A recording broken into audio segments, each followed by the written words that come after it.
বিশ্বাস করেন, অপু বিশ্বাসের জন্য আমার আজ ভিতর থেকে খুবই খারাপ লাগছে।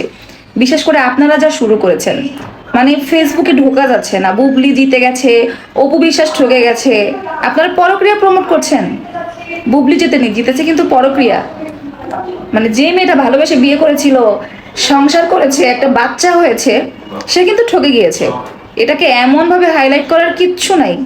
এই যে মেয়েরা আপনারাই তো পোস্ট করতেছেন, তাই না, যে অপবিশ্বাস ঠকে গেছে, বুবলি জিতে গেছে। আপনারা ভাবেন তো আপনাদের স্বামী এখন আর একটা পরক্রিয়া করে বিয়ে করলে সে তার সাথে সংসার করতো আর আপনাকে বাদ দিয়ে দিত, তখন আপনাদের কেমন লাগতো? আসলে দিন শেষে পরক্রিয়ার জয় হয়। আর হাজব্যান্ডরা প্রথম স্ত্রী থেকে দ্বিতীয় স্ত্রীকে বেশি প্রাধান্য দেয়, বেশি ভালোবাসে।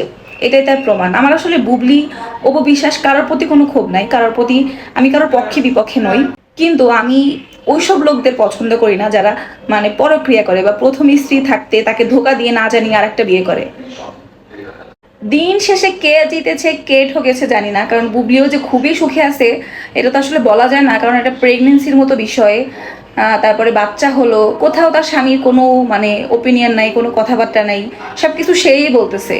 এমন বৈবাহিক জীবন কি আসলে অনেক সুখের?